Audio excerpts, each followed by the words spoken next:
جناب بصیر افریدی صاحب جو ومبلڈن سے تشریف لائے ہیں ان کا ہے، وہ مائکرو بایولوجسٹ ہیں اور ریسرچ پہ ہیں. بصیر صاحب. حضور اور محفل شرکت، السلام علیکم. وعلیکم السلام. میں 2 سوال لے کر آیا ہوں، ایک سائنس سے متعلق اور ایک جماعت سے متعلق. شوق فرمائیے. آج کل کلوننگ کا بہت چرچا ہے، اس کا حقیقت کیا ہے اور اس بارے میں اسلامی نقطہ نگاہ کیا ہے؟ کلوننگ کے متعلق سب سے پہلے تو ایک غلط فہمی دور ہونی چاہیے. یہ جو مغربی پریس ہے یہ کلوننگ کو اس طرح پیش کر رہا ہے گویا انسان تخلیق پر قادر ہو گیا ہے. یہ بالکل غلط ہے، اس میں ادنا بھی سچائی نہیں.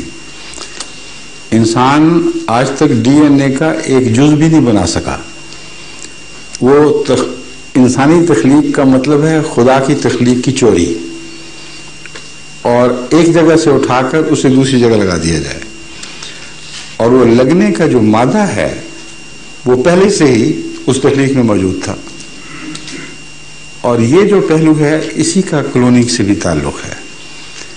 اور یہ جو خیال ہے کہ مشین میں وہ ذرے ڈالے جائیں اور بن بن کے انسان گھڑ گھڑ کے باہر نکلتے جائیں، بالکل جھوٹ اور غلط خیال ہے. انسانی ماں کی ضرورت پیش آتی ہے، اور انسانی ماں کے حوالے کے بغیر جیسے سروگیٹ مدر ہوتی ہے، یہ کلوننگ بھی ممکن نہیں. اور اگر جانور ہے تو پھر بھیڑ کی ضرورت پڑے گی. اگر بھیڑ پیدا کرنی ہے تو اس قسم کا ٹکسالی کا کارخانہ نہیں ہے جو لوگ تصور پیش کرتے ہیں.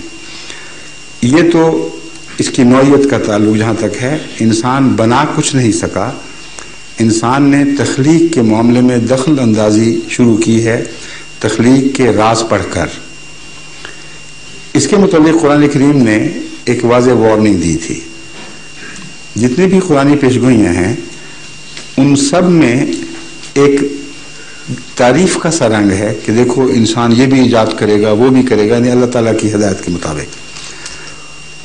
مثلا جہاں زمین کا اپنے ہیوی میٹلز کا اگلنا، اپنے رازوں کا باہر کرنا ہے، اور فرماتا ہے بِأَنَّ رَبَّكَ أَوْحَىٰ لَهَا، اس لیے زمین وہ راز اگلے گی کہ خدا اسے وہی کرے گا کہ اب وقت آگے ہے، ان خزانوں کو چھپائے نہ رکھو، انہیں باہر کرو تاکہ انسان اس سے فائدہ اٹھا سکے.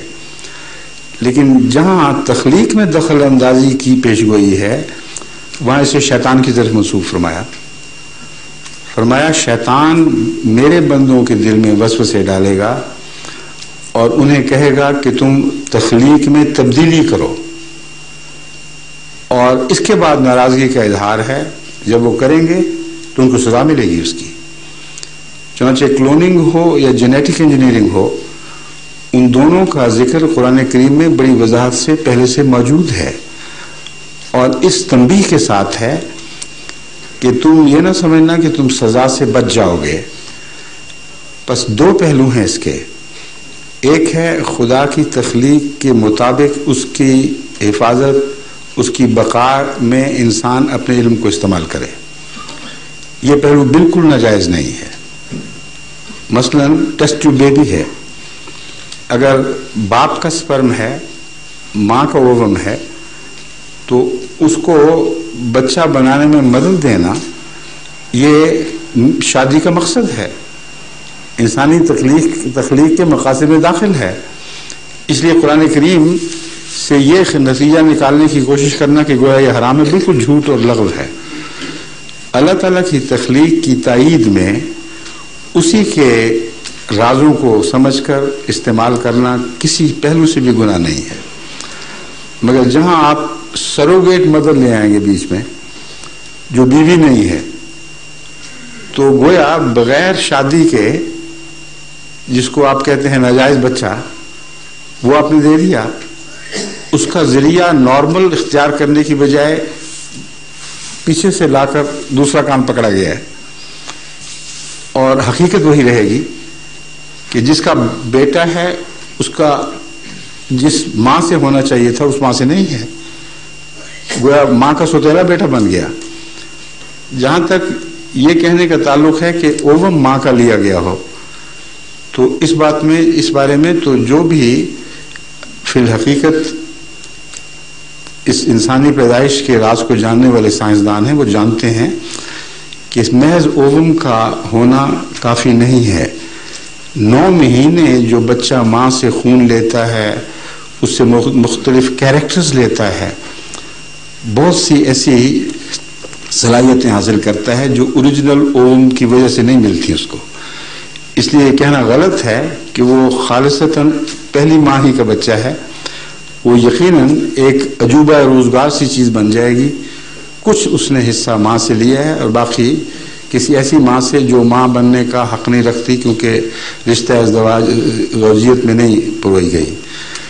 تو یہ وہ ہے کلوننگ کے ذریعے کریں یا کسی اور سے ذریعے سے کریں. قرآن کریم نے اس کے اصول بیان فرما دیے اور بڑی وضاحت سے تنبیہ بھی فرما دی, اور نتائج ہم دیکھ رہے ہیں. امریکہ میں جو تجربے ہو رہے ہیں تخلیق بدلنے کے, جس کے خلاف خدا تعالیٰ نے بہت زبردست تنبیہ کی ہے, اس کے ذریعے سے بعض ایسے نئے جانور وجود میں آ گئے جو سائنس کے حساب سے نہیں بننے چاہیے تھے. مثلا ایک جین کو ایک بیکٹیریا سے لیا اور ایک چوہے کے کروموسومز کو لیا اور اس کے جین اور اس کے وہ جو کیا کہتے ہیں کروموسومز ہیں جن میں جینز فٹ ہوتی ہے, ان میں کہیں فٹ کیا اس کو.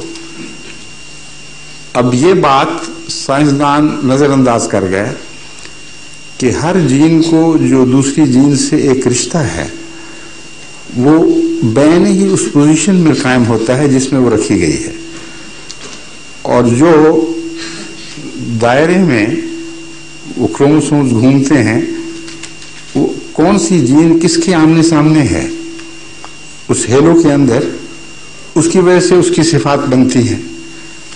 اور ان کو اگر اس ترتیب کو بدل دیں تو چیز کچھ اور بن جائے گی. تو بین ہی یہی ہوا. مجھے اب یاد نہیں کہ چوہا تھا یا کیا تھا, مگر جو بھی جانور انہوں نے بنانے کی کوشش کی, جی نہیں یہ جو ابتدائی تجربہ اس میں بھیڑ نہیں تھی, ابھی انسیکٹس کی بات ہو رہی تھی. وہ زراعت کی مدد کرنے کے لیے بعض ایسے انسیکٹس بنانے کی کوشش کر رہے تھے جو ریزسٹنٹ ہوں عام بیماریوں کے, لیکن بعض بیماری پیدا کرنے والے کیڑوں کو کھا جائیں. میں اس کی بات کر رہا ہوں. تو جو کیڑا جو بھی چیز وجود میں آئی اس نے ان کو حیران کر دیا کہ اس کا کیریکٹر وہ تھا ہی نہیں جو وہ سمجھے تھے کہ ہونا چاہیے.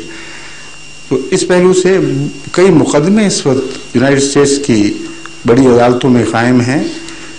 بہت سے سائنسدان پریشان ہو چکے ہیں, اور خطرہ یہ ہے کہ انسان کسی وقت اپنی ہی تخلیق تو نہیں کر سکتا مگر بگڑی ہوئی تخلیق کا غلام بن جائے, اور اس کی انوائرمنٹ پر اس کی احمقانہ ایجادات اس طرح قبضہ کر لیں کہ پھر انسان سے بالا کوئی اور چیز یا انسان پر غالب آنے والی کوئی جناتی قسم کی مخلوق جو اس نے پیدا کی ہو اس پر قبضہ کر جائے. تو یہ بنیادی طور پر وہ تعلیم ہے قرآن کریم کی, جس کا کلوننگ سے بھی تعلق ہے اور جینیٹک انجینئرنگ سے بھی ہے. شکریہ. دو سوال. پہلے تو میں